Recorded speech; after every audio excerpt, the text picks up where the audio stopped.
out at Ball & Co. here in Port Richmond. We're having some fun. Watching the Phillies have a chance to close out the series, the London series with Albi on the mound. Guys, the game hasn't been as exciting as we thought in terms of fun. We were all wrong with our predictions so far. 15, 12, 11, a lot of runs we were expecting, but it has been a good time on Talking. We'll get into that, we'll recap the game, but right now we're watching Jose Alvarado look to close out this game.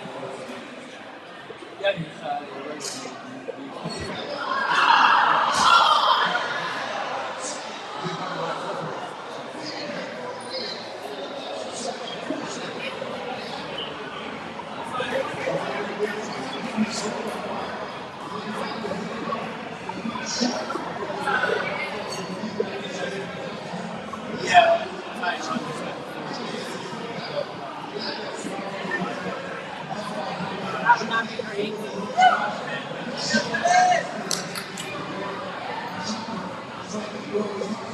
No heartbreak, Jamie. Come on. Listen, I mean, honestly, this game has had some weird delays. Talk about Frazier not being great. It's all been in the outfield play. Like, there's been I was expecting hoping that one of my Sunday, July sports birthday guys can also get at our PHLY Locker. Really ready for some Sunday Funday. Lots of runs and a nice dominant Phillies win. And unfortunately, that hasn't been the case so far. But I have faith in Jose Alvarado. I'll be sitting at the guy's call in.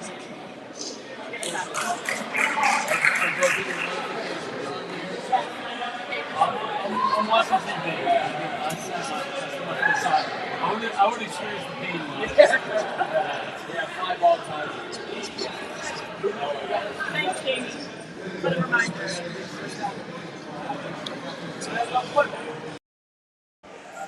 Yeah, so I know we're in the chat. We've got some folks. Can they hear us now? Yeah, hopefully you guys can hear us loud and clear. Minor technical difficulties. Sorry about that. Oh, so you guys, did you miss my London accent? Do I have to do my accent again? Dear Streeter. My lady whistle down. Is that Bright Bridgerton? Yes, that's my Bridgerton lady whistle down accent. No! Oh, Crap! Oh, no. Show's canceled. All right, we're out of here. All right. Thank you for PHLY. This is Jamie Lynch, Renee Washington. I'm John Foley. We will see you next game. So I have a bet going, and I'm losing the bet right now. There's no money on the table for this. With Andrew's dad, I had bet that the Phillies were going to put up 3 runs in the bottom of the 8th. Clearly was wrong. Andrew's dad is betting we're going to go 3 extra innings. 3 extra innings. So hopefully that's not the case today. But right now, the game is tied up. The Phillies are in tough spot now because you've used Strom, you've used Hoffman, and now Alvarado. Gregory Soto, Strom, Alvarado. So your options that you have left, it's getting a little thin. I can't roast Rob too much for the Soto decision. I know that's going to be the discourse after this game. But the guy just had to come in and get 1 out. Right. You know, you should be able. Granted, it was a high-leverage situation with inherited runners in scoring position, so Strom probably is the right choice from the jump. But hindsight being 20/20, I don't look back on it and really get too pissed at Rob for that one. I think that's right, Jamie. I think the logic was let Soto just get 1 out, just 1. Yeah.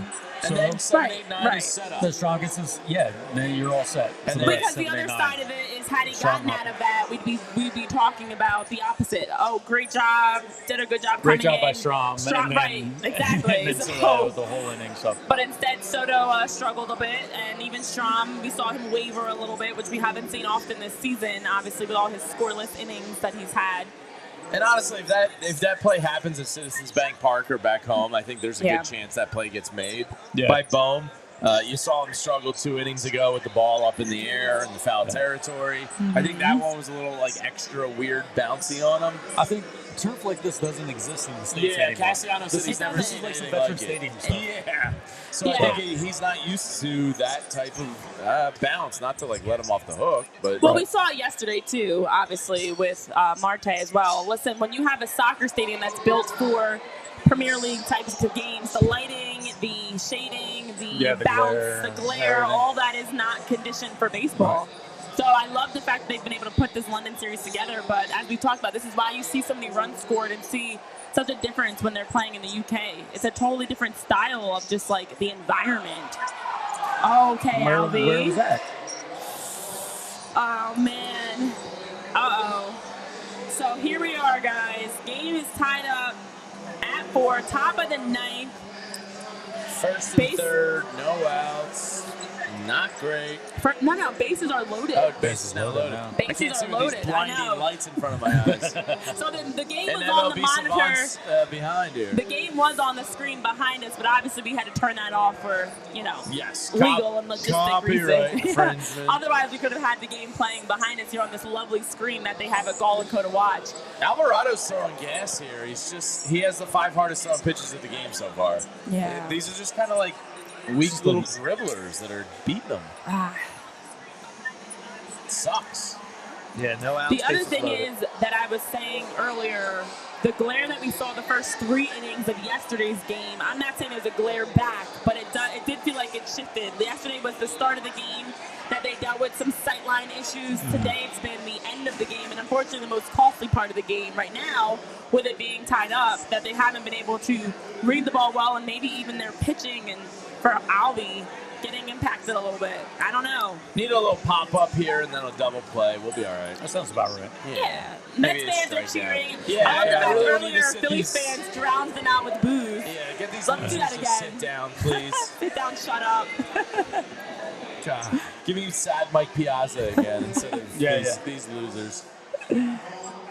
All right, Francisco Lindor is up. Who's been Let's see. swinging a He hot has, bat. actually. Dang. Come on, a little pop This up. is not a great guy to have up in a situation like this, but I got faith in Albie. They're still the Mets. They are. They will Mets it up. Jose, don't throw them in the dirt, though. They That's always find a creative way to Mets. So let's see if this should be that moment. Let's do it. Don't throw another one in the dirt, Come on, please. Albie. Albie. Yeah, this is... So they're in a tough spot, but there are some positives, regardless of how this game goes, there are some positives to take away, right? Sure. So just about everybody that fans were concerned about coming into London, Bingo. Taijuan Walker pitched he had a great start today with Merrifield, the big home run yesterday. Nick Castellanos went deep yesterday. So it's sort of like the only few players that everybody was worried about have had Witt has more a good RBIs in series. London than he does on the season. This season, exactly. Yeah. That's a wild We stat. just need to leave those 3 there. Figure out a way What to I'm gathering- zoom them in. What I'm gathering is we need to play some more London baseball is basically it. Because I the think Phillies that's right. are thriving in London right now for the most part. But you're right, it is remarkable when you think about it, John. The things that we came into this weekend worried about that have been, looking like they're figuring themselves out. I told you guys I had faith in Taijuan Walker. And even with those 2 earned runs, Taijuan Walker did have a solid outing. But Philly Sports Fan 23, George S, Philly 007. What's up, guys? We're cheering on the Phillies as Jose Alvarado is closing out the top of this 9th. And we can, with things tied up going in the bottom of the 9th inning, I just wonder who's going to be the guy. Not to jump ahead here, but it's got me, the wheels are spinning. Who's going to be the hero of the day? So who do we have up in the 9th? That's a good question. So, I will pull it up in a second for you. My phone's dead. Oh, no. I have a charger if you need it. It's fine. I'd rather experience it with everybody else here There you go. at Goal & Co. Real time. Slight lag. Folks watching might be a I little bit think it's ahead bottom of of the order. us. Okay. Yeah, I think. Well, Dahl. That's Yeah, I mean, David Dahl, the go-ahead home run guy. Nobody I'd rather have up in the big situation than David Dahl. You say that kidding, but like with the way this Phillies team has gone this year, it's like, yeah, give me Cody Clemens or David Dahl or Edmundo. One of these guys, they've all stepped up. All right, Jose. There we go. Little strikeout to get us up. Now one single ground ball, you're out of this. You get a little walk-off.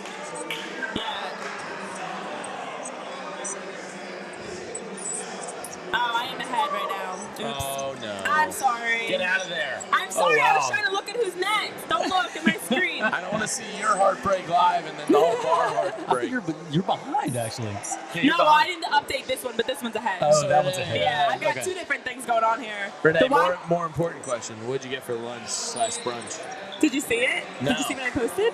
No. Oh, I thought you were asking. No. Oh. Because we sat at different tables. What'd you get? Yeah, so guys, I had to get the chocolate chip pancakes with a kid's milk. They had a nice little bottle. They had a bottle milk. Check it out. I tweeted it out and posted it on Instagram. It was a cute little bottle. And then I've had the mimosas that I've been sipping on all day. You know, I had a nice mimosa trio. Nice. A flight of mimosas, I should say. Very nice. I have my own bottomless brunch here. What A about you guys? mimosa? Menage a mosa. Yeah. I've been enjoying the cold, delicious Miller Lights. And I went with the Big Dill.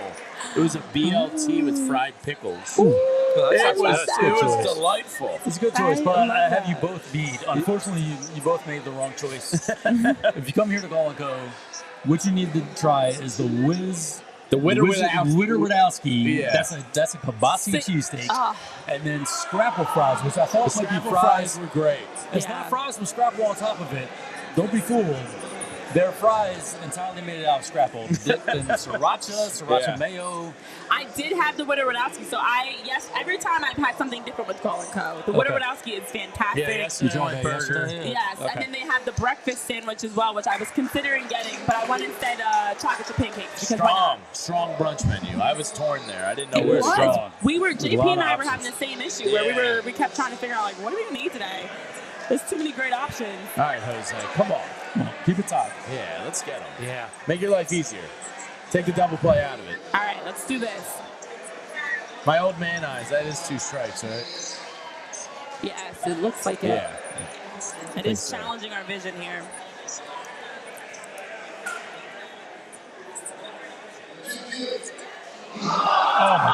No, Jose, what's happening? Jose, come on, man. Crap, That's a Mets move. that is a Mets move. The Phillies are Metsing. Oh, The Phillies are Metsy. No. not the Phillies are Metsing. Oh, they caught whatever the Mets had. It's contagious. Get In out, London, get yeah. out, get out.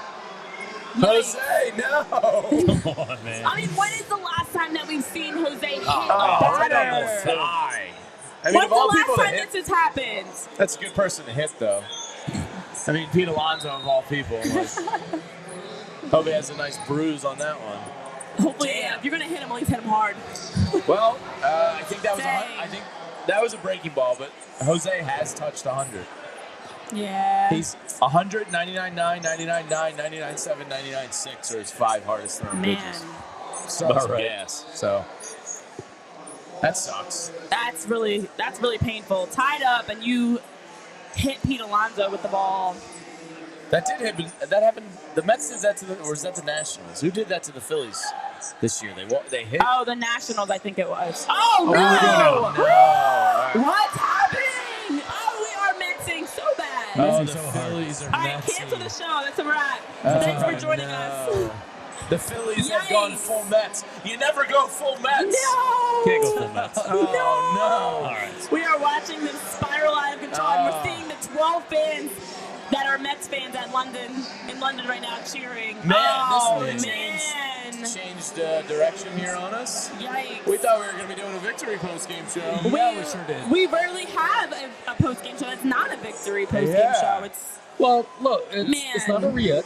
I mean, just I think- setting up for a major comeback, guys. Absolutely. They're going to have to rattle off those 3 runs that I predicted in the bottom of the 8th. Just have to be in the bottom of the 9th. be in the bottom of the 9th, and then you were just There it slightly is. off. I mean, one thing that this season, because the Phillies have been so dominant, one thing that you haven't really seen that you see in a lot of the other really special Phillies seasons is some of those comebacks, leading heroics, Even though they're unlikely challenging wins. themselves, they're setting themselves up Yeah, for a major they're- comeback. Minor just wanna get setback for a this major ball comeback, Rob's got a guys. checklist on the dugout or in the dugout. Like, guys, we haven't blown a top of the 9th, come back in the bottom of the 9th in a while. There we go. That helps. So Jose, That's huge. yeah. Workout right there. Oh, man. Basically, they are just trying to raise the bar for themselves. Let's see what Right. we do when Let's see we're what we do. bottom of the 9th, down by 2 runs. We're going to get out of this. I have faith. Did I just hear an Eagles chant over there? I love the fact that we still get Eagles. I thought we had come to a consensus of Eagles chants around Phillies games, but well, it's more like a Philadelphia calling card than it is a football chant. It's how we say hi. Yeah. I've been in airports and different places where I see fellow Phillies fans, Philly sports fans, and then you just break out the Eagles chant. That's how we greet each other. It's almost like a mating call. Yeah. Right. Fellow Philadelphians. I mean, I don't mind it at away games or in London. I think that's fine. At Go in the middle of Phillies game, fine. I don't think anybody's questioning the Philadelphia-ness of anybody here in Port Richmond. Yeah. It's very Philly in here. I just ate a kielbasa cheesesteak. Yeah. Which I swear is going to be. Listen, that shredded kielbasa mixed in with the cheesesteak, and it's meaty and full. Oh, Gall & Co.'s signature sandwich. It lives up to all the hype, and we've been fortunate to be able to have a chance to check it out. So delicious. 10 or 11 other things on the menu that I just wanted a chance at. I know, that's the thing. Like we needed we did have a chance to sample some when Matt Yak came on the show with us. Their wings, the wings are really good. I haven't tried the wings yet. You know what else is really good, guys? Now's a good time in between innings to take care of some business and tell you about our friends Alec and Ben over at Mortgage CS. I know a lot of people right now are scared off by rising rates and the competitiveness of the market. But guess what? Some home prices are still rising. So don't let it prevent you from getting involved. If you're thinking about a new home, thinking about selling a home, whatever it may be, Mortgage CS and Alec and Ben will help get you ready for the home you want before they go even higher. And you can also refinance and save money later when the rates drop again. Who doesn't love house? Who doesn't love that? The same house with a lower payment. Values are expected to keep going up, so don't put off buying just because the rates have elevated. Refinancing with Mortgage CS is straightforward. When rates drop, Mortgage CS will monitor your refinance options and ensure that you save money responsibly. You don't want to pay for a ton of fees when you refinance, and you're never going to get that with Mortgage CS. In the end, you're going to be so happy you reached out to them. Their phone number, anytime, at Alec and Ben, 267-391-7425. There's a reason so many people win more with Mortgage CS. Call or text Ben right now. Right now, that's his personal cell phone number, 267-391-7425, and you'll see for yourself. You can also go to mortgagecs.com/PHLY to check them out, and there are over 350 perfect 5-star reviews by searching Mortgage CS right now. All right, so let's head into the bottom of the ninth here. Yeah, shout out to Jose Ruiz. Ruiz got that came in and closed things out. As we're heading into the bottom of the ninth, this is a great time for a nice break to get a refreshing Olipop, because Olipop is the world's first functional soda with a classic taste of soda flavors that you have to choose from. Tropical Punch, which is fantastic. The cream soda, classic grape, root beer, Dr. Goodwin, tons of great flavors. And I always say they're flavorful. You don't have to worry about a bitter aftertaste, or you don't have to worry about anything like that. You're going to get some great soda that allows you to drink well and also take care of your body. They've got prebiotics, botanical ingredients that support your gut health, as well as plant-based fiber, because 2 out of 3 Americans, yes, 2 out of 3 of us are dealing with digestive health issues. And with Olipop, they're tackling that problem. 95% not getting the amount of fiber that they need. So with Olipop today, you can take care of drinking well, but making sure that you're also drinking healthy. Great as a mixer, great with some ice cream as a root beer float, or just great straight. And you can check out Olipop and all their flavors, and you can use the code PHLY20 to get 20% off your next Olipop order. That discount does only apply to those one-time orders, not subscription orders. And again, Olipop, which is sold online on Amazon or drinkolipop.com, is also available in 30,000 retailers nationwide. Wawa, Sprouts, Target, GoPuff, Wegmans. Plenty of places to find Olipop on their shelves. I was in the airport and saw Olipop in the airport markets. All the different flavors. Everywhere. You can find Olipop everywhere, and there's no excuse to get started today drinking healthy Olipop, flavorful, delicious, and with that code again, PHLY20, getting 20% off your next order. All right, as we are heading into the bottom of the ninth, resetting the room. I can't believe we're not Here talking on about David PHLY Dahl Phillies. right now. I know, I was ready to talk about David Dahl, but right now the more pressing issue is the Phillies are down 6-4, heading into the bottom of the ninth. Not great. We've got coming up, Christian Pache is next. He's going to be brought in as a pinch hitter. So some tactical moves that are being played out here. He's actually up right now as we speak, but we're slightly behind. So we'll see what happens. Pache to the... Are you looking at the phone or the TV, Renee? We need to be on the same page here. Well, I was just Unified front. I was looking just to show who's next, and it's, Okay. It's just, but I'm done. I'm done. Okay. I think we need to black it out. Black it out. So Yeah. first up here, we just need a base runner. Somebody get on base for Schwarber. Well, Christian Right. Pache, known great at-batsman. He's going to draw a walk, right? Or just look at one right down the middle of Cookie. You know, same thing. Okay.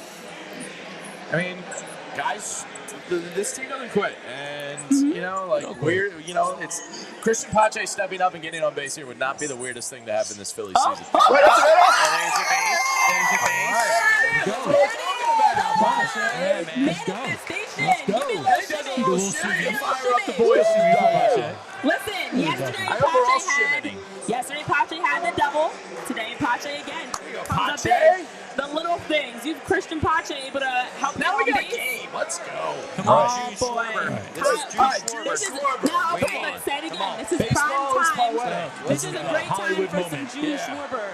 For some June Big Schwarber. stage, bright lights. Can we get June Schwarber right now? Go. I won't look at my phone. Don't you look at that.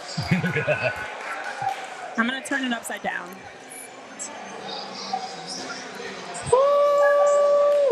Come on, Schwarber. I feel like in the ninth, when you're down like that, to get that first runner on base is so huge. Bingo. It just changes the Sets whole the vibe tone. of the Oh, inning. exactly. Yeah, you really feel like you Well, got a chance also now. being down by 2 runs feels a little less overwhelming when you've got one.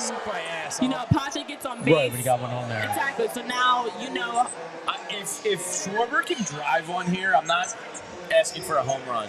But if he can just drive like one hard, I think the Mets mentally implode. That's a good point because Like you just got see one get your hit. first 2 at bats. No. Oh, dang it. Get out, get out, get out, get out, get out. Oh no, that's not what we A wanted. lot of foul territory. Okay, That is too much foul territory. that is. Man.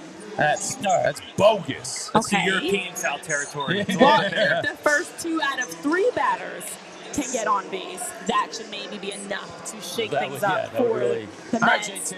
Here we go. Or, you know, JT has been known to hit. And the greatest showman on earth is coming up next. Oh Absolutely. yeah. I mean, Exactly. It's better than this. This is setting up for some a major moment. JT is going to get on at least on base here. I feel like you hear like a quiet cheer sometimes, and it's people ahead of Comcast on their phones. Well, listen, we all know those phone They got the notifications. BBC feed or something.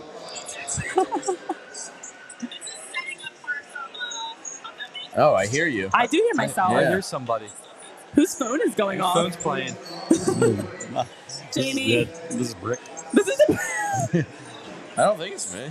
I don't think it's me either, but I hear myself talking. Yeah, it's not me. Oh, Not me. maybe it is me. No. Oh, it's me! No. It's me! I'm sorry, guys. I'm No. sorry. Boomer. Wait, the sad thing is, why did I actually have YouTube open and I didn't think it was me? It was me. Hello. Come on, It's JT. me. Just try it. You promise you? No, it's me. Let's go, JT. I'm giving you feedback. I love you. The Mets are Metsy. The Mets are Metsy. There it is. Like that. Look who we have coming to the The show. greatest showman on earth. Oh, man. Down soon. Can't believe it. This will make you horny for baseball, folks. I don't know Can what we will. get 3 for 3? Can 3 for 3 happen? It's happening right now. let's do Oh, it. man. All right, looks like they're going to bring in the lefty. Hello from the outside. Come on, Bryce. Bryce Harper. Let's go, Bryce. I wish Edwin Diaz was still like Let's unraveling as their closer. Oh, man. I love this. Is Could we great. have drawn this up any better? This is great Well, theater. yes, we could have actually. It's If it was great like theater. 12 to Not won the 5. game, but Yeah. yes. Yeah, that would be better. It would have been better if they didn't just cruise when like Oh, that we get a happened. commercial break. What would have been better is going out, putting up 12 runs, opening the game up. But we'll take some excitement too. Yeah, like I said, you need some, if you're going to have a championship season, you need some signature moments. You need some big wins that everybody remembers, from live tweets, previous Right. seasons. Bingo. That's in starting at least in June, you have games where people say that's when I knew it was special. Right. Well, like with the benefit of hindsight, we'll say that anyway. Yeah. I don't know if we'll say that about this game, but when Harper hits this home run here, Harper's gonna hit a home run, or at least, we're scoring in this at bat for sure. But I know in the chat we're seeing McPhilly, K Rally X26, George. As you guys, Lisa Wicks are watching with us. Kane, Cleveland, John. Listen, it's a little nerve-wracking right now, but the Phillies down by 2. But you've got JT. Where are we at in terms of bags? We've got first and second. Yes, we've got Pache and JT on first and second. One out. Bryce Harper, the showman, is up for a chance to go 3 for 3, maybe? time to put on a show. I wouldn't be mad at it. Between yesterday and if he hits one here, then you've won over the entire give him the nation. keys to the city. Yeah. Converted a lot of Phillies fans here, Bryce. Let's keep it going. Well, he's already been so actively preaching about the importance of putting on a good show for fans that maybe don't always get to watch the Phillies like we do. This is a great time for that to fully come into play.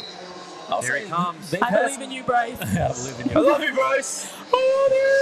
And they've had some good baseball over here. It's not like, some of those NFL games when they send them over, they send a couple of the teams. And you got these 6-3 games. Baseball is, Phillies Mets have put on a show these last 2 days, and hopefully they're doing what's intended and spreading love of the game. That's the thing. Bryce. You're giving fans a great show, even though we would love this game to be a lot more one-sided in favor of the Phillies. You're putting Imagine a walk-off home run. It's happening right here, guys. For Bryce it's happening. in London, that would be something. Yeah. I want to look so bad. I'll take that. Bases juice. That works too. That works too. The best RBI guy. Best runners in scoring position guy. Thrives with runners in scoring position. One out. Very simple. Oh my goodness. But he does a great job of finding those pockets and gaps to hit into. Just spray the ball into the open field. Drive your runners in. And I think that's part of why they've had so much success with Bohm batting behind Harper. Yeah. Lefty then righty, and just somebody that if Harper's on base, which he frequently is, now you got to deal with one of the RBI leaders in baseball. Exactly. That was the chance, man. That was kind of a cookie. Yeah. Cookie. One out still. So got some, okay. I'm not going to say it. You didn't see your phone, did you? No, I'm not looking. Okay. I'm so tempted, though. Don't you do it. Let me flip it. All right. We're good. We're going to make sure everyone gets our live reaction to this walk-off Bohm home run. Yeah. This will be great footage Maybe for I us should to go to the Congress. bathroom. Maybe I should go to the bathroom. Every time I go to the bathroom, something big happens. That's true. I'm not going to lie. Every single time I've gone. But I have to go while the Phillies are... Stubbs being brought in. Stubbs coming in for Runner, okay. Bringing in a little speed. Hey, we're bringing in some tactics. You want a single to score both runs. Yeah. Right. And Stubbs has a better chance of that. I approve of that move, Rob. Not that you give a shit what I say about your moves. Now, if it goes to extras, though, you've probably got... So Schwarber's out of the game. Real Muto's probably out of the game, and Stubbs stays in. Maybe double switch. We're not going to extra. Maybe a sub first. The TV froze here. The TV froze. Okay, the TV froze here. Going to go first. I was gonna pull my phone to tell you guys. It's happening again. Oh no! I got you. I'm watching. Comcast, you're breaking my stones. Man. There we go. We're missing back. good stuff. Oh man! Is it the international component? Is it the weather? The coax cable under the Atlantic Ocean must have froze up. I can't believe it. Right? Isn't the whole Earth I wonder if everybody else. right. Wait, I'm curious to know. For people that are not here at Gall & Co., are your TVs having some technical difficulties and glitching? Oh no! I just got a notification. Oh boy, I'm not looking. Renee, why do you do this? Turn your phone over. I'm so tempted. Oh gosh. Oh man. Something just popped up as a notification. It's either going to be a run or a double play. Right. Notifications that the game's over. Oh no. Comcast, We're frozen here again. I gotta look at the notification. We didn't even see it. All right. Well, those of you watching on Twitter and YouTube with us, let us know, are your TVs glitching? Are you also having issues? Is it us at Gall & Co.? Is issues because honestly, this is maddening. This is great. Reset the round. Come on. Thank you, everybody, for tuning into the show where the hosts have no idea what's going on We in the have no baseball idea. game. So we are attempting to live watch the bottom of the ninth with you, and I hope that we're the only ones dealing with this. Hopefully everybody else watching is clearly able to see what's going on with the game and they're not having issues like we are. But this has been mayhem here at Gall & Co. As I'm ready to like pull my hair out. It's 6-5, right? 6-5. We got 6-5, bases loaded, 1 out. Even MLB Savant's behind. Like I know. Actually, my app is behind too. Yeah. Stubbs on third, representing the tying run. Wilson Harper right on here. second. Harper on You know second. he's You know going. he's running. He's He's running right through a going stop balls to sign the wherever it wall. goes. Yeah. So Bohm was walked, and that's obviously how Pache was able to score since bases are loaded. Okay, so we're in it a was good a walk. spot. All It was a right. walk. I did have to confirm So since we Dusty missed Watham it. should just take this So inning off bases are because there's loaded. pretty much no situation where Bryce Harper is going to stop. Right. Yeah. You just don't even talk to Don't him. even Like, bother showing. So Nick, if that who's ball's in been, play, he's Nick's been, has he been BDN? Is this BDN that we're getting? A little baseball version? we have been. He I hit the think hardest this ball would of be his career yesterday. Yeah, That's I true. feel like we're getting some BDN here. I think we'll decide after this at bat. That's true. BDN. This would be the ultimate. If he gets this play here, gets us an RBI, ties this game up, we're getting some big Nick energy. I mean, the truth is, Castellanos, he's great at some things. Situational hitting, this is not maybe the guy you want up when you just need some contact Really? and a fly ball. But this is his moment. This is his moment. Oh, boy. Okay. Glad he made contact and at least found that one off. I need to Stay stand up. I feel like Yeah. I got some nervous, jittery energy here. Nick Castellanos has been You know, great the so old far 0-2. this trip. The old 0-2 count, just where you want him.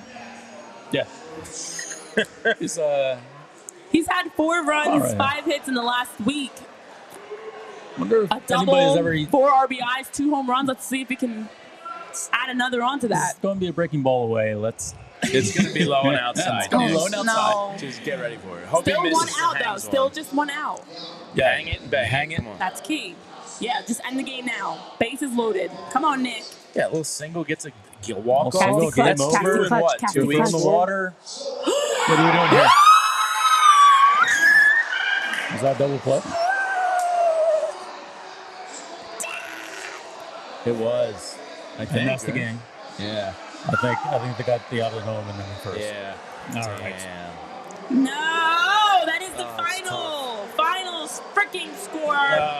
Welcome in the PHLY Phillies postgame show where we are only used to talking about wins, What did but that ball today move we're like talking about a 6 loss. inches? Yeah, like what is He that? hardly had to leave the So plate. he I don't know had what that a was. great opportunity. Nick Castellanos, bases loaded, down by 1 run to come into the game, be the hero, and instead was the 0 in that moment. So with that, the Phillies split. I guess technically split the London series. Damn. But the double play strikes again. We've seen a couple double plays today. You know what I also believe? Dang. The game started with a ceremonial double play and it ended with a double play. Would you look at that? I blame Would you Rob look at McElhenney. that? I wasn't going to say it was What fully Rob happened McElhenney's fault, but it did start how it tucked in finished his jersey. with It's a his double fault. play. Did he have buttons undone? Did we Well- see any chest hair? I don't think so. Everybody's, you know what? Everybody's going to do their part. I'm super superstitious, guys. You got to do your part and contribute to how you help hear best. that. So I'm a little suspicious myself, but I believe it. You can't be doing things like Yeah. that pregame. you finish this game off. So 6-5 is the final score. The Mets get a little victory or whatever. But welcome in, guys, those that have been joining us. This is frustrating because we were supposed to have a nice, happy post-game show talking through big scores, we were predicting this was going to be a day that the Mets are going to be able to the Phillies are going to be able to get after Jose Quintana. We did also talk a lot about Taijuan Walker's performance. We'll get into the numbers now as we peel back the layers of what's happened across the pond this weekend. There were a lot of positives, and it's hard to put that positive hat on right away, but there were a lot of positives, yada, yada, yada. Positives. But for Nick Castellanos to grind into a double play to end out the game is not what I had on my bingo card for this No. London series, guys. That's a heartbreaker. Drowning in double plays. I don't have numbers in front of me, but it feels like it's been a historic number of double plays that the Phillies have been into. I Maybe think everybody feels that way. there had to have been like 3 or 4 double plays in that game. It's not great, but listen, I think coming into the London series, I think what we all expected was probably take game one with Ranger Suarez on the mound. Yeah. And then maybe have some trouble in game two with Taijuan Walker pitching. Now, today's game wasn't Walker's fault. He pitched very well. But ultimately, the split is probably what most of us were expecting until the Phillies had a 3-0 lead in this game. Yeah, it's Taijuan pitched really well today. I thought it was the right decision to pull him when they did. Obviously, in hindsight, maybe you give Taijuan one more guy. I don't know. That sucked. And then David Dahl comes and bails you out and puts you ahead again. And then Jose Alvarado's been, extremely reliable. Yeah. Just didn't have his stuff and then hits a guy and the Phillies Mets. This is going to happen once in a while. Every once in a while, the Phillies are still going to Mets, no matter how great of a season they're having. I think, and you started to touch on it, Jamie, I think the decision that's going to be second guess is bringing Soto in for Walker after 5 2/3 with Strom still available, and Strom ended up, finishing off that inning after the damage was done and pitching into the next inning. I think the thought process was bring in Soto, get that one out, and then you've got Strom starting a clean inning in the 7th. Didn't work out that way. That's the thing. I mean, listen, at the end of the day, what we do know is there are going to be games where the Phillies aren't going to run to the rest of the season, guys. We know this. They're going to lose at some point. It's unfortunate because this is a winnable game, and you can pinpoint some things that could have been different.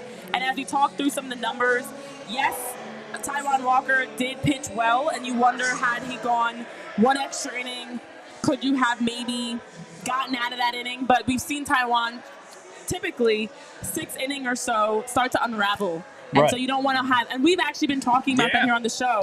Don't overextend him. He might not be ready to go 6-7 innings into a game like Ranger, Zach, and Aaron are, or Christopher is. So to pull the plug earlier, to get him out after 5 2/3, I thought was actually the right move. It's just unfortunate that Gregory Soto wasn't able to get out of that. I know in the chat there's some frustration around Soto as well. Well, there was 3 options there, right? So Taijuan Walker, his pitch count wasn't up there, but Thompson had been burned and passed by leaving Walker in when the pitch count was low, like into the 7th. So he had a short leash on Walker. Now, you really do have to look at the decision of Strom versus Soto in that critical moment. Yeah. And Thompson historically has been a guy, in the high leverage moments, go to your best option, and that was absolutely a high leverage moment. And he had faith in Soto, he had faith in his guy, and Soto didn't get it done. Yeah, Taijuan today, just looking at some of the numbers on him, 79 pitches, as you guys talked about, slightly above average for his velocity. He's averaged 90, almost 91 on his sinker, almost 92 on his fastball. The sinker was up to 92 and a half. Fastball was up to 92 and a half, and he was getting more break. I know somebody on either the announcer or some people on Twitter were talking about how it looked like his breaking stuff had a little more break to it. Well, the numbers back that up. His vertical break on the sinker was 2 degrees above his normal. His fastball was moving better. Even the splitter and sweeper were both moving better in terms of vertical break. So apparently the no-drag stadium of West Ham United was beneficial to Taijuan. Maybe it's just the month of June. Maybe. And we talked about that. His numbers in June have been better. And honestly, today, Taijuan Walker, that is one of the biggest positives you can take away. He did pitch really well. You look at, this is only the second time this season that he's had a game where he started out the first 3 innings without giving up a run. He has struggled, especially in the first inning, of getting rattled early and giving up early runs. And today, there is a positive, especially coming in with a 5.73 ERA to start off strong in the first 3 innings. And then, as you mentioned, with some of his numbers, in the 5 2/3 innings pitched, he mixed in throughout the course of his first 4 innings 12 sliders, 11 sinkers, 11 four-seamers, 10 curveballs, 8 splitters, 2 cutters. The velocity looked better. His command looked better, and he did have a solid performance. I think this was what you needed from Taijuan to come out of this London series with a little bit of confidence, feeling good, but also to show well, because there are plenty of people, plenty of y'all, that are ready to ship Taijuan or say just leave him in London. So I think this was a great chance. With this weekend, we'll get into some other strong performances, David Dahl, different guys, but I think Taijuan, this was a great turn, hopefully. I'm manifesting this too, a turning point for him. to be able to get back and get right. It really could be. And look, let's remember, we're talking about the 5th starter. Yeah. So, Bingo. you've Bingo. got 4 guys on fire already. If Taijuan can get going also, which it looked like maybe he is from this game, if you want a positive to take away, maybe you've got that 5th starter going too. Now that's really a problem because you come into a series with the Phillies, come into a 3-game series, you already had to be 2 of 3 with Wheeler or Nola or Sanchez or Suarez involved. And now you got to win a series. You got to win 2 of 3, and you might even have 5 starters all going. I mean, this is the end of the day. Taijuan Walker's not going to pitch in the playoffs again, right. And He's not. Yeah. the Phillies are so good right now that you just need him to eat innings and kind of fill that gap. If he can go out and give you 5-6 innings for the remainder of the year, that's a really important role. And then come playoff time, when it's most important, it's clear Christopher Sanchez has won the 4th spot. That's not even a debate. So Taijuan's not going to hurt you in the playoffs. We'll see. Do they have the balls to exclude him from the roster and maybe bring up somebody else, whether it be bullpen or bench? Yeah, but, I mean, that's a lot can happen between now and the postseason. And it could be There's great, so but much. it would take a lot for him to play himself into a position where he's in the postseason. Well, especially with how well everybody else is pitching. Yeah. I think that's the biggest part. Sanchez You look has been at tremendous. Yeah, you look at the ERAs, and now they got yesterday. It's increased where the top 4 for the Phillies and Christopher, Aaron, Zach, and Ranger are top 10 in the league in ERA coming into today. The strides that Taijuan Walker would have to take to even be in that conversation it's not going to happen. He's an innings eater. That's what he does. That's what he brings as that 5th starter. And I know there's a lot of people that are very annoyed with Taijuan Walker, but he's giving you, this is his role. This is what he's brought in to do.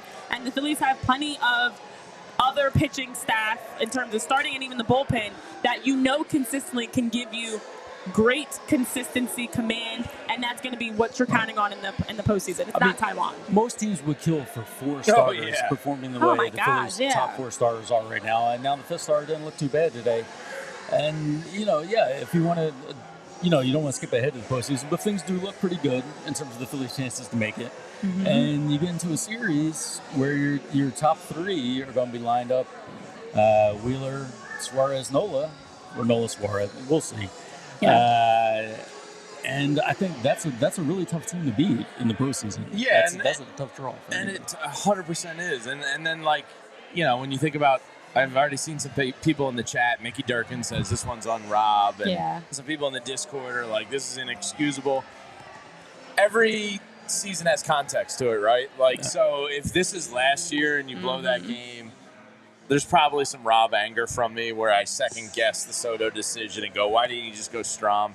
But the context of this season is they've been so plus and above average in every element that the bullpen, they cost you one today. I just kind of go, the law of averages said they were going to cost you one eventually, and you had a bad Soto and a bad Alvarado. They both got out of their systems on the same day, and we march on. And that's the thing. They're not going to be perfect. This team is going to lose, guys. I hate to say it, Sometimes. And unfortunately, in order for them to lose means someone's going to either have a bad day, Rob might make a decision we don't agree with, something's going to have to go wrong for them to lose. But I know, in the chat, I was saying, John, I'll let you get to a moment, Mick Philly was saying, when you look at it, as we've talked on the show, every loss they've had has been a 1-run loss, extra innings. They're not getting blown out. They're not, going into games and it's over early. They're either winning or they're closely losing. And so there's a lot of positives because you're not going to go throughout this season and run through. I don't care if it is the Mets or whoever you're playing. You're not running through teams this season. Yeah, that's exactly right, Renee. That was actually the point I was about to make. When they are losing, I mean, it's scratching and clawing, and you really got to put this team away. And it took a Nick Castellanos bouncing in that double play for the Mets to get out. Which was a weird one. Oh, it was such a weird play. But yeah. we expected some of that, especially given the difference of being in a stadium that's built for soccer versus a stadium built for baseball. Honestly, I love the London series. Yeah, I love the London series and what it brings. The first game counted. Yeah, the first one counted. The first second one was fake. Second one was very fake. But when you look at the fact that for Gregory Soto, just a quick look at his numbers, coming into today, he hadn't given up a run since May 22nd. And to be honest, dating back to May 1st, he's only given up 4 total runs. He's been really great. I'm sorry, he gave up one last week because today it is June 9th now. So in the month of June, he's given up 1 run, and in the month of May, he's given up 3 runs. Gregory Soto has been fantastic. 4 runs in the course of 2 months, or a month and 2 games, I should say, coming into today. He hasn't given us any reason to doubt him in that situation with how he's been pitching lately. I think he's a victim of expectations based on how well the other relievers are doing. I mean, you've got Matt Strahm up in 25 innings without an earned run. And Alvarado until today has been great. Hoffman has been spectacular. Kirkering has been pitching really, really, really well. So Soto, might be an okay reliever on a lot of teams. On this team, he's like your 5th, 6th option. And this bullpen's been spectacular this year. Obviously Soto and Alvarado sucked today, but Hoffman was spectacular. Sir Anthony looks like he's back, which is like it's huge. The biggest plus for this bullpen because he's a guy with stuff that you kind of counted on. You've had Hoffman. Now Kirkering's hitting 100 on the gun. He's trusting his fastball a little bit more where he doesn't have to go sweeper. So it's mostly positives from the bullpen. Alvarado was a little off today. The fact that you hit a guy for a go-ahead run is kind of an anomaly to me, so I don't really get upset about that. Soto, again, Renee just read the numbers. He's been spectacular. So it's hard for me, with as good as this season is going, to even get upset about it. And to add to that, just to put it into context, because Gregory Soto's season did not start as strong. He started off in the month of April alone, gave up 7 runs, 6 home runs, 10 walks, 11 Ks. And then in May and June, gave up a total of, prior to today, because of course you add today's numbers into it, but coming into today, had given up, as I mentioned, 4 runs and only 1 home run, has had, a total of 10 Ks. His numbers have improved. He has drastically improved from where he was March, April to now. So him, even Sir Anthony Dominguez, we had talked about it. He's been going on a streak of scoreless innings as well since having a rough start to the season. The bullpen has been fine, guys. They've been top of the league. Their ERA is phenomenal. I don't have the updated ERA as of now, but it's been one of the best in the league. This pitching staff as a whole has been one of the best in the league. So to have a day where they're human, it's going to happen. It is frustrating. I get it. Everyone's getting all their frustrations out in the chat. But bigger picture, this team is still the best in baseball. Yeah. They still, at this point in the season, compared to the past especially, are leaps and bounds better in terms of record and wins and stats compared to what we've seen even last year with where they were at this point in June. Absolutely. And, were this game not in London, it's just another... I was going to think that. I was thinking the same thing. Everybody forgets all about. Yeah. We'll probably remember this one because of the London series. Sure. But, over 162 games, memory gets murky. I don't think this will be one that really stings and carries with us. I mean, there's still 8, 9 games over the Braves. There were 9 before this game. We'll see what Atlanta does today. Yeah, we'll see if this actually matters. I think some of the takeaways you have to look at are all the players that we were worried about coming into the series just doing well. We talked about earlier. I think Walker, Castellanos, Witt, and you could throw Soto in there too. That he's today wasn't the best example of that, but some of those players that you had a lot of concern about, and there's not many of them. Most of the team has been playing extremely well, obviously, but some of those guys that we've been worried about have been turning it around. So I think, all headed in the right direction. Yeah, big picture, I think we're good here. Can be mad about this. Fans should be mad about this. This is a game that they had. They had the game. It was kind of a shitty way to end the game. There's no denying the game. Yeah. And then the whole London trip.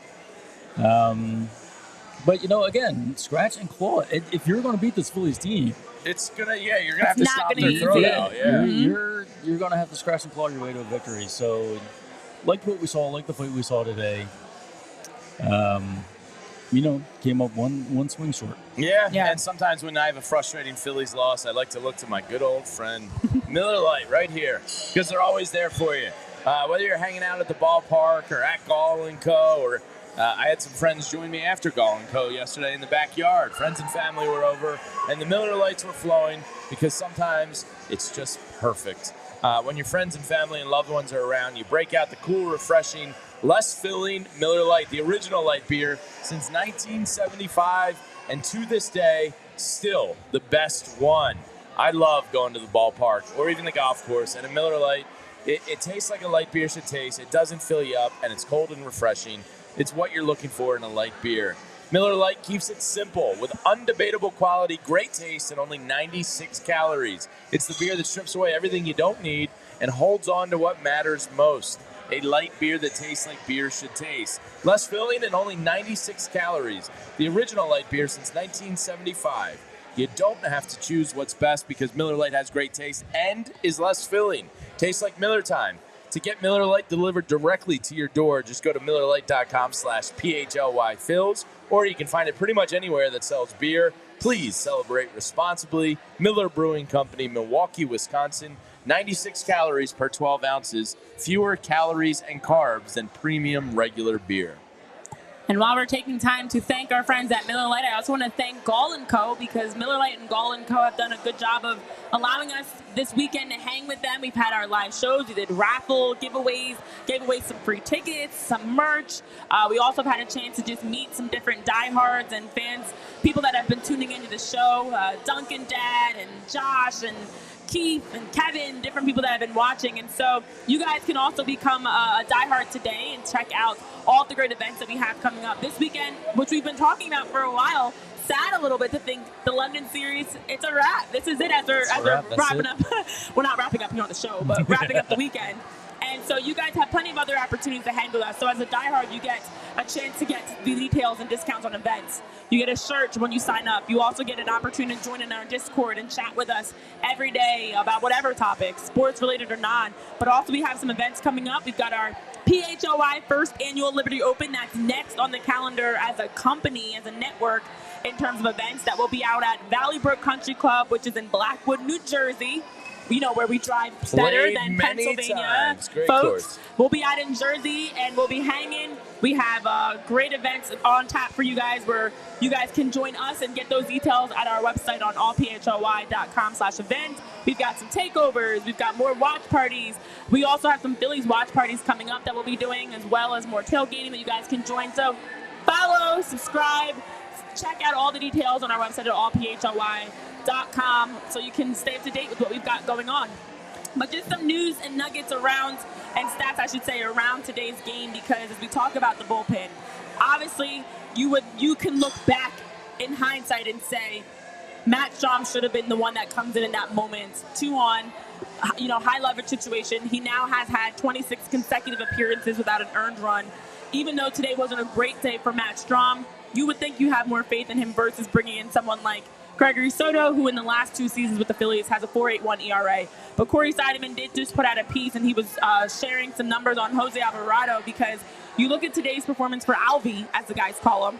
His 2 singles, 2 walks, hit the batter, and also gave up a run on that wild pitch. Jose Alvarado had walked multiple batters just once. This is the first time in his prior 28 appearances that he walked more than one batter. And he had pitched a 1.40 ERA over that span. Today was just a fluke. We're not going to hold it against Alvy that he's human and he had a bad day, because we all have that. Very frustrating, don't get me wrong. I've never had a bad day, Renee. I don't know what you're talking about, never. Very frustrating in terms of the timing of it. But as I was talking about actually with Andrew's parents, one of the great things about this team is we typically in the past have seen where it's like all or nothing. Either everyone's hot and playing well or everyone's not. But this season, what's been the positive is on a day where one guy might be off, you have others that are stepping up and able to make the big plays. Today just wasn't a day they were able to fully get that win, but we did still see big plays. You got a David Dahl who, as a former All-Star, comes in for cheap dirt to a minor league contract, gets to call up, gets to go to London, and hits a home run. And again, just for the record, I was in the bathroom because consistently I need to go to the bathroom every time the Phillies are at bats in a major point of the game. And I ran quickly and I came back and everybody was cheering. So, but either way, David Dahl, DD, got it done. in a big way. So it's been another game, another time where we see the Phillies have someone else that steps up. It's not always the usual suspects. Yeah, and today could have been more of the same. It was very close to being more of the same, where, the pitching lessened down a little bit, and the lineup almost picked it up. In the ninth, they were very close. Bases loaded, 1 out, get one of those runs back, and just can't get the second run. And, again, it's a tough one to swallow, but the Phillies are in great shape. These losses are going to happen from time to time, and I don't know if there's a lot of long-term concerns to take away from this, right? I mean, it was ultimately, if you want to point fingers, I think you just look at Rob for not going Strom. Yeah. And you go, but again, I think we know that we can say that now, knowing what we know. Right. I mean, I think it was the right move pulling Walker. The right move probably is not going to Gregory Soto. I mean, there's a man on first and second. It is a high-leverage situation. But the numbers that you read, Renee, back up that he's been really good over the last month. So I can't even kill him for it because the whole bullpen has been really, really good as of late. So it's almost like Rob's probably a little bit in that mindset of like, whatever I do is going to work because these guys have answered every single bell I've hung out in front of them this year, Gregory Soto included. So he kind of tried to probably preserve some of the bigger guys, tried to kind of steal it out there with Soto. It backfired. And that's the story of the game, unfortunately. It has been great bullpen, but do you all think they're going to add one more piece at the trade deadline? I think the outfield is going to be the more pressing We piece. have some more outfield trade rumors that have come out in the last hours, leading into today. So it does feel like all conversation is pointing to them adding more outfield depth. But I think the other part, and I hate to be this person because you guys know I hate losing I hate losing. Even just talking about a positive spin on a loss is difficult. But the other side of this, Gregory Soto gets an opportunity, doesn't do well, gives up the runs. It does end up being costly. Bigger picture, that helps someone like Gregory Soto versus going. And again, it's not like you're going to somebody that's been bad. Gregory Soto has been pitching well. You give him a chance. We've seen Jose Ruiz. We've seen different guys get chances in moments to show what they can do. And as you mentioned, John, typically they've delivered. Today, that just wasn't the case. But had Gregory Soto been able to get out of that inning and not give up a run, it's a different conversation because now we're saying, oh, wow, kudos to Soto, who's been showing us that he can pitch, and now in a high leverage situation was fantastic. But I don't mind in June having these stumbles because down the stretch, especially as we're talking about this as a World Series team, you need to have ironed out these kinks now. Get this figured out now versus I would hate if this is a move in September, I'm pissed. Yeah. But in June, in a London series, that's more like an exhibition against the Mets that are bottom of the NL East, who you're seeing a 9-game lead over the Braves. Take that chance. I don't mind it. Yeah, it makes all the sense in the world because you know what? Let's find out what the Phillies have in Gregory Soto. And let's find out, do you really need that extra bullpen arm? Yeah. I do think outfield is more of a priority. But for a team that has one of the best records in Phillies history through however many games they're through now, I don't think it's out of the question to address the outfield and maybe add one more arm. Yeah, most trade deadline, every playoff team's going to try and add some bullpen arm in some capacity. The Phillies probably are more set than others, but if let's say they want another lefty, if somebody becomes available for cheap, I don't think it's going to stop them from getting another one and just adding to it. Yeah. But I do think the outfield thing probably has some life to it. Yeah. Like, when Jeff Passan speaks, I think it's legit. And then you see, the Luis Robert is getting shopped by the White Sox right after that. And it's like, I think Dave Dombrowski knows what he has here, and that's a team with as good of a chance as anybody in baseball to go win a World Series. So I don't think he's going to be gun-shy at the trade deadline. I think they might make a big splash, honestly. Yeah. You know what? I would be so excited about Luis Robert Jr. if were it not for folks planting the Kyle Tucker seed in my brain. Yeah. I just don't see the Astros, and the Astros reports that have come out indicate they're not looking to sell. They're not looking to shop right now in that sense. So I think we're just more likely to see the White Sox go in on a trade deadline deal versus the Astros, who actually still are showing some life right now and might not want to move somebody like Kyle Tucker, especially if he's able to get healthy. I know in the chat you guys are talking about which moves you would like to see. Let us know in the chat your thoughts, because I see we've got some various opposition here. We've got talking about how they need a true closer. It's Mighty Mouse Fan 78. Even if they add a true closer, Rob won't use them as much. I know also Kane is mentioning they don't need an outfielder. They don't need that depth. They need a true closer. There has consistently been the conversation about needing a true closer. Is Orion Kirkering that true closer? Is it Hoffy? Is it Alvey? Like Jeff and Jose have shown us they can be that. But do they need to establish that true role of the closer? But in terms of the outfield rumors that I've heard, the latest that came out from Bob Nightingale is that the Phillies are keeping an eye on Jake McCarthy from the Diamondbacks, a left-handed hitting outfielder. If the Diamondbacks are going to make him available at the trade deadline, that is somebody apparently that is on the Phillies' radar as a future option. So there have been more discussions about outfield depth, but I could see the Phillies bringing in another bullpen arm. Probably not somebody for expensive. I think it'd be like a cheap deal that they would look to make of just bringing in another bullpen arm just to add another piece. I don't know. Would you also? To me, it's like the bullpen is a lot like the outfield, where you have a lot of talent out there, but it's just a little messy. Like the outfield, you've got Marsh. You don't know how you feel about him against left-handed batters, or at least how Thompson feels with him against left-handed batters. You have Rojas, Pache. They all have their pluses and minuses. Castellanos struggling for most of the season. So to bring in somebody like Luis Robert, I don't know. It's like it's just sexy. Yeah, but at the same time, he's got his injury issues. Yeah, that's the thing. You're betting on the injury. But that's why I think it's okay to bring in someone like Luis Robert, because if he is injured right now and banged up at 26, you don't have to rely on him every day the way the White Sox need him. You can now have him be, and actually similar to what they were talking about with Whit Merrifield, is you have him be able to play in the course of a week, a few of the games. You don't have to rely on him every day. But I do think the outfield depth makes sense in the sense of, look at it right now. Brandon Marsh is at home. He's rehabbing right now. You don't know what injuries are going to happen, and they don't really have that same depth with outfielders the way they do with infield and even the bullpen of Nick Castellanos, who's the right field backup.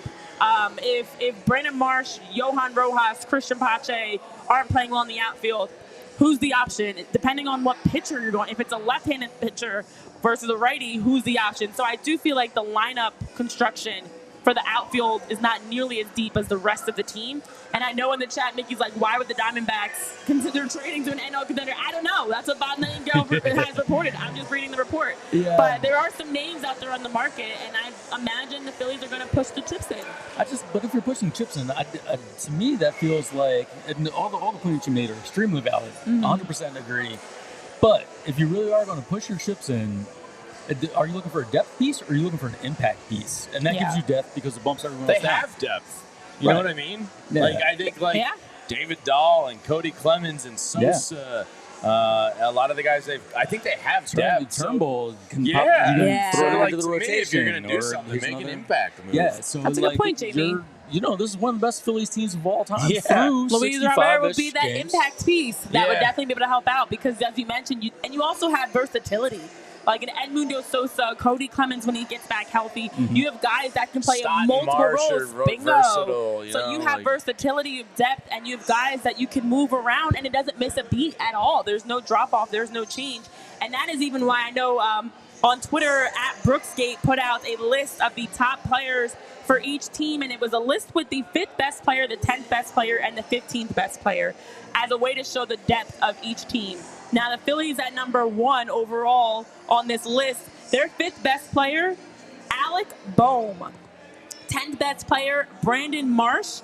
And the 15th best player for the Phillies, Spencer Turnbull. And it was pretty intriguing to see, because as you're looking at that list, it gives you an idea, like if Alec Boehm is the fifth best on this team. Spencer Turnbull, 15. And Spencer Turnbull, who, as we saw in his time, had one of the best ERAs across Major League Baseball when he was a starter. If that's your 15th best guy, that's special. That's exciting to see. That's pretty good. Yeah, and especially when you're talking about looking at, numbers across depth and things like that, and you're factoring in, I think it's their WAR that's the factor that's being used.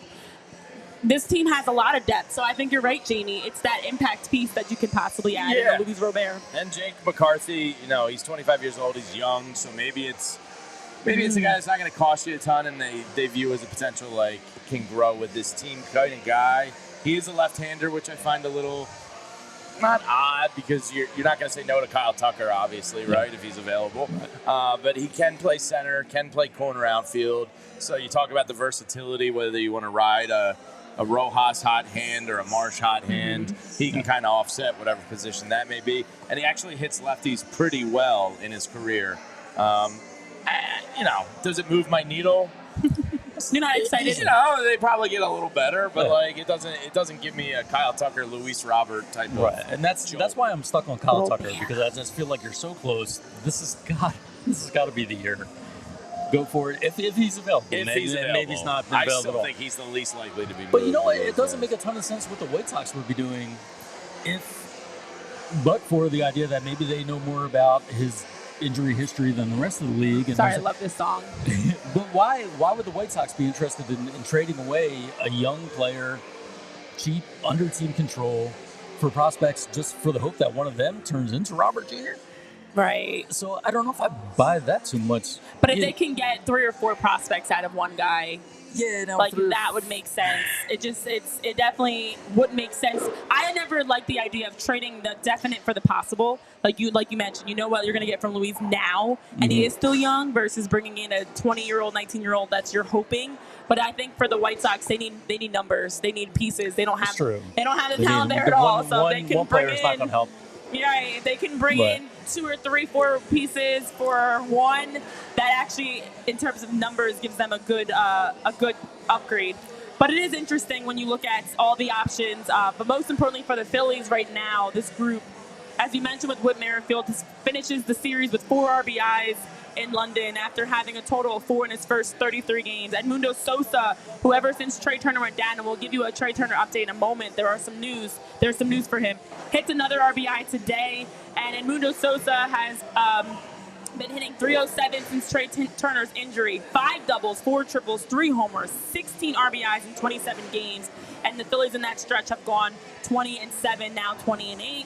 But you look at how much this team has, it's so many different names, so many different guys, and it's been special to see them be able to come through. Even Gregory Soto, with a 4.81 ERA and 93 appearances over 22 seasons, he has stranded 33 of 39 inherited runners during that time, and both scored today. So, this is just one of those days, and I know we aren't going to overly harp on today. We're trying to, look bigger picture, but there are so many pieces to this puzzle that are exciting, and it's depth pieces, it's starters, it's a mixture. That's been really the success of this group. Yeah, absolutely. They're in a great spot. There's really nothing to complain about with this team. If today is going to be the complaint for the next week, then okay, it's pretty good. And they're heading to Boston after this, and Boston's been, I guess, pleasantly surprising for Red Sox fans this year. And then you get the Orioles. So you come home and have 2 pretty good tests, and we'll probably even feel better about ourselves. Yeah, so Zach Wheeler on Tuesday. Chris, Aaron will get the starts against Boston. The Phillies continue their road trek, 18 different time zones in the course of 17 days. They obviously don't play tomorrow, but they do play Tuesday night against the Red Sox. And so they continue churning along. It's a lot of travel for this group, which is where that depth definitely plays a big part of it. But overall, it's just so great to see in June where this team is at. And there still is a lot that needs to be done and will be done. But overall, you can't be – there's just nothing but excitement for this group right now, at least for me. Do you all worry that there will be some sort of London hangover with all the travel? I brought that up yesterday. 12,000 miles in 17 days, and I think it's 17 different time zones. That's probably going to hit you at some point, I would imagine. Mm-hmm. I know Alec Boehm was kind of and Francisco Lindor was with them, saying that having 3 days off for this trip kind of sucked because they knew that, you're going to have to make that up down the line. Yeah. And the Yeah. time zone thing, I think that's eventually going to catch up to him. So if a cold streak happened in the next week versus these two opponents, I wouldn't be shocked by it. Yeah. So, yeah, I do think it catches up with them at some point. I think it definitely helps that they are playing so early today because obviously it gives you time. It's a 6.5-ish hour flight. You get the nice sleeping, reclining plane, beautiful plane that they get to fly on. So plenty of space is spread out. The time zone jet lag is what's going to be the factor. But being able to get back early today, I mean, it's now 2:15 as we're talking right now. You're going to be able to get back early today and then get some rest. You don't play tomorrow. You play Tuesday. But I think the key thing, though, guys, that's going to help this jet lag, Trey Turner is anticipated to be back within the week. So as of, first of all, coming into today, I should say, the Phillies have won more games with Trey than without, and that's in 2 fewer games. So they have had a 23-8 record coming into today, now 23-9, in fewer games than their wins with him. It's been fantastic to see how much they've continued without Trey, and now he's supposed to get back. That could help with the jet lag because reports are that he has been knocking out the park his rehab. He is expected back in the lineup. He still is on the 10-day IL right now. There is some optimism that he will not need a rehab assignment or won't have any setbacks. He has not played officially since May 3rd when he strained that left hamstring, but he has been running at 75 to 80% of full speed, which is where he was in Colorado. And then in London, they were able to ramp up everything he was doing to allow him to get back with his ground balls, base running, batting practice. That he's been back. And Turner even said he's like, I'm in a good place. I feel better. In Denver, he felt a little bit tight, but he does feel like he's in a better spot. The intensity's getting there. The feeling's different. It's improving. So Trey is allegedly close to getting back with how he's recovering. So I think, to be honest... Oh, the guy that was likely the MVP when he left? Correct. Yeah, I mean, so when you talk about jet lag... Yeah, he was on fire. He was on fire. So if you bring back Trey, that could absolutely help with some of that jet lag, guys. Yeah, absolutely. I mean, Sosa's done a great job with Trey. Phenomenal job. He's still not Trey Turner. No. And you don't want to have to count on Sosa doing that for the rest of the season. So it's fantastic to have Trey coming back. Again, his numbers were amazing before he was gone. Hopefully, this idea of just jumping right back in the majors without a rehab assignment is a little interesting. And JT did a great job in the 2-hole, but Trey getting back in the 2-hole kind of allows everyone to naturally slot more in their positions. Yeah. So where you get Castellanos out of the 5-hole, maybe in the 6 or 7, depending on Stott and matchup. So I think Trey just kind of cements this lineup in its ultimate vision. Yeah. I mean, you are adding a superstar, an absolute superstar, to a team that's still been the best in baseball without him, and that's something we should be excited about. Well, the other key part of that, as we get ready to wrap up, is with Trey Turner returning. I know there has been talk about where else could Edmundo Sosa play. Obviously, the infield's locked, and Rob Thompson did mention possibly considering trying out Edmundo Sosa and some right field or just some outfield reps. So I think that also is the benefit. You bring back Trey Turner. You want to figure out a role for Sosa. He's been playing phenomenally, as we have been talking about the numbers and watching day in and day out. He's been one of their best consistent batters, especially with runners in scoring position. And so I think now this gives you a chance to put Turner back in the lineup in this upcoming week and also see where else you can get Edmundo Sosa to play and now how you can continue to tweak the lineup. So you have him off the bench in a big moment. True. That's a great bat to be able to call up. Yeah. Very true. Pinch hitter. Lefty, bases loaded against lefty, and you've got Edmundo Sosa sitting there who's been kept sharp with all this playing time. So that is a great point to make, John. And so exciting things in the future for the Phillies. Definitely happy that you guys had a chance to join us, whether it's been live in person for everybody that showed up at Gall & Co. the last 2 days or checking in with us and joining in the conversation on Twitter, on YouTube. You've got X-Man, Mickey J, Edward Chamberlain, S. Lager 57. We've got so many people here, Kane, that have been tuning in with us. We appreciate you so much. The Phillies are off tomorrow. We will be back at 11 a.m. tomorrow morning for our usual live show. Us at 11:30 tomorrow. Perfect. There you go. We've got Jimmy Stakes joining us tomorrow as we can recap some more around the London series. And then we'll be able to start looking forward to the week. Boston Red Sox are up next for the Phillies. We will have our schedule up for you guys to check out, so stay tuned for those details. We've got a watch along this week. We've got our post-game shows this week.